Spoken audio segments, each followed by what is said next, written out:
Today's movie coaster contest experience is Bionicle Mask of Light, created by the one and only Wormgar. Bionicle Mask of Light, stylized as Bionicle Mask of Light the movie, is a 2003 direct-to-video science fantasy action film based on the Bionicle toy line by LEGO, and particularly serves as a direct adaptation to the 2003 storyline set in a universe filled with biomechanical beings allied with classical element-themed tribes. The story follows two friends from the fire-based village of Koro on a quest to find the owner of the Mask of Light, a mythical artifact that can potentially defeat Makuta, evil entity threatening the island. The story is based on the latter half of the storyline's 2003 narrative. Very cool. All right, this sounds like a ton of fun, and it is one epic creation, so stay tuned and let's get right on into it.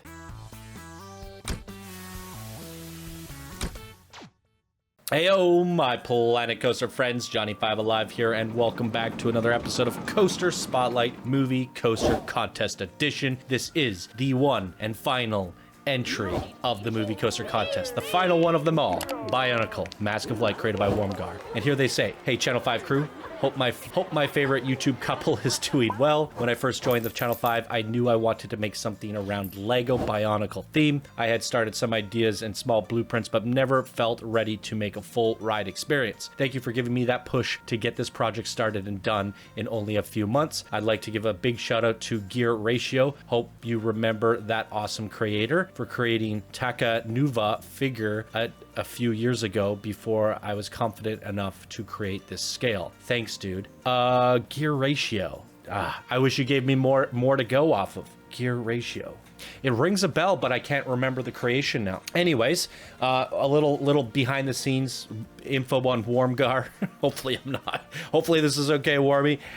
He creates Lego blueprints. You know, those like when you assemble a Lego creation with the instructions and stuff, he designs all that stuff and helps put it together. So obviously he would want to do something Lego Bionicle themed because he is the Lego master, the literal Lego god. Wormgar. All right, so enough of an introduction there. As you can see from the background and cinematics, we're gonna have to do some poking around once we finish this coaster because there is some legendary building stuff going on in here, and I can't wait to take a deeper dive, so let's do that. All right, ladies and gentlemen, we have finally arrived at the boarding station after a tremendously epic queue walk. Here we are at the coaster train. Launch vector. There's like the stats. 8,185 meters is the official longest coaster in the entire contest, and just so happens to be the last one of the entire contest. Good googly moogly. The last coaster that we just featured, Boo Cools, was definitely the longest in duration with 800 and something seconds, whereas we don't know how long this one is because the duration has not completed. So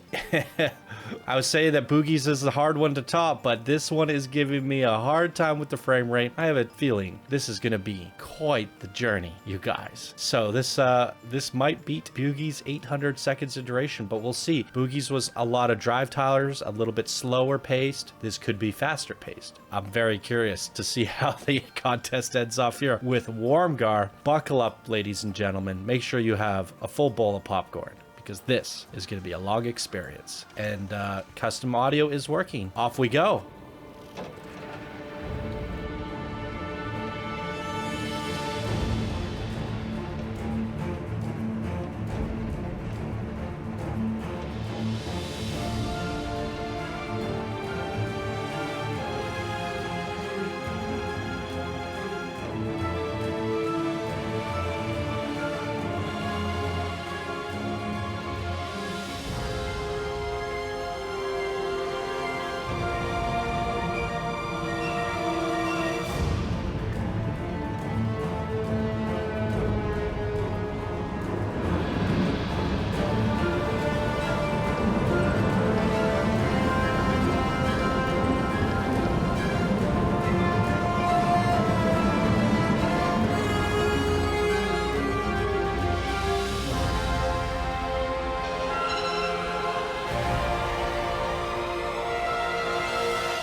Moogly! Moogly!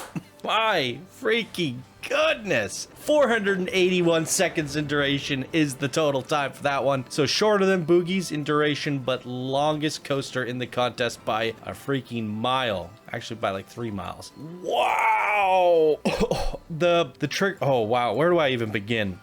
We all know my reaction to the last submission with Boogie. It's gonna be hard to top that reaction and that creation as a whole. However, while I think they're both equally the best in the contest for different reasons, Boogie's was a straight up movie directed movie start to finish. This was incredible in terms of visual overload and battles and special effects. At the snowy part, you actually, I've never seen anyone do it. You created a blizzard using the white grain effects. Look at these mountaintops, the peaks, and the visuals that you see here. At one point, you froze a couple robots and put them in ice capsules. You somehow made them go from invisible to visible and froze them. You went across the ice by creating a bridge. It formed right in front of us, and you did that all with smashing what are those trap pieces? These fists.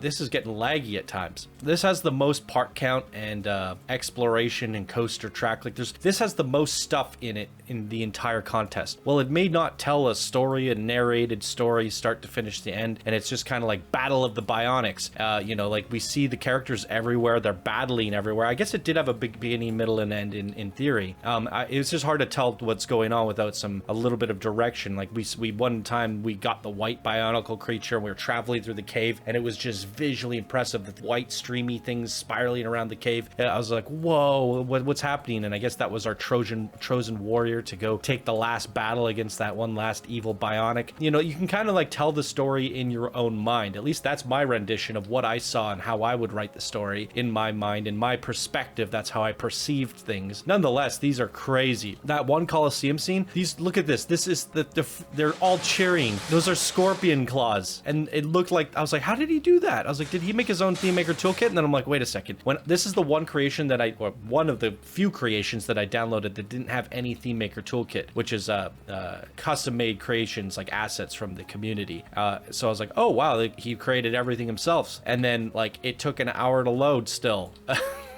With all that said, so Wormgar, you created everything that you see here using what's provided by the base game of Planet Coaster, and some of these things had me scratching my head. Even just look at this park entrance. This is some sort of Bionicle symbol. It's probably something to do with the series, but this is gorgeous and like geometrically perfect. To do that is not easy, you guys, and it's all just like a really clean build around this earth and, you know, the two seasons, I guess, summer and winter. I don't know what this means, but it's cool. That's all I know, is it's freaking cool. I was so compelled to go up this staircase, you guys. When I was doing the queue walk, I didn't know if that was it or not. That's a giant ding dong right there if I ever saw one.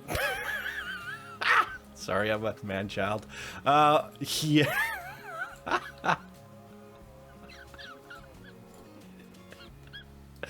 All right. Wow. This visual overload, combat overload. How the heck did you freeze these guys? You put some into crystal capsules. I don't know how you did that. It really perplexed me. There's a lot of things that I don't know how they were done. Not only that, is it's just an artistic masterpiece. Like, their visual stuff everywhere that was just like sensory overload. Then like, let's throw a character in there and make him freeze somebody and blow it up, and you know, like, this would have been an amazing exploration coaster experience. Okay, they're already frozen. I could have sworn they didn't look frozen and then the coaster went by and then they froze. At least I remember it looking that way, and I was like, how did he do that? So many illusions and trickery and just insane detailed like environments. The Coliseum, the Snowlands. Love the grain effect on the camera, by the way. It's brilliant. Nobody's ever thought to do that yet, and you did it here first. Gosh darn. I was just going nuts about the second to last creation and saying it's going to be hard to beat this. This is the best creation, but I like this for many, many different reasons. Sure, it's not the best storytelling experience. Boogie definitely takes the prize for that. I don't know if anyone will ever tell a better story start to finish than Boogie did in the War of the Worlds, but I challenge you to try. But what Wormgar has done here, for me, has the best visuals and environments and battle scenes that were in the entire contest. I'm getting like 18 frames per second. I'm surprised the coaster even ran. No theme maker toolkit used. Everything created from the ground up. The incredible levels of imagination got into this. I do not know how. I mean, this is why Wormgar designs Lego for a living, because he's got the imagination of a god. This I would, if I had to recreate a universe, I would put Wormgar in charge, because he has the imagination of a god for sure. This was next level stuff, and all around something he's passionate about. Bionicle, Lego. It's so cool to me. Wait, is that did the coaster just leave? I was gonna see if we could get it to pass by here and see if anything changes, but I think it's gone. I think we just missed it, unfortunately. Wow. Absolutely amazing stuff. Wormgar, you did it again. This shows why he's a legend. What did you guys like about it? What was your favorite part? Fire away in the comments. Is there anything that stood out to you that you didn't know how it was done? Is there anything that you were particularly impressed by? And thank you all so much for watching. I will see you all in the winners bracket video, the winners reveal video. Thank you all so much for watching. I hope you have a wonderful day, and I'll see you then. Bye now.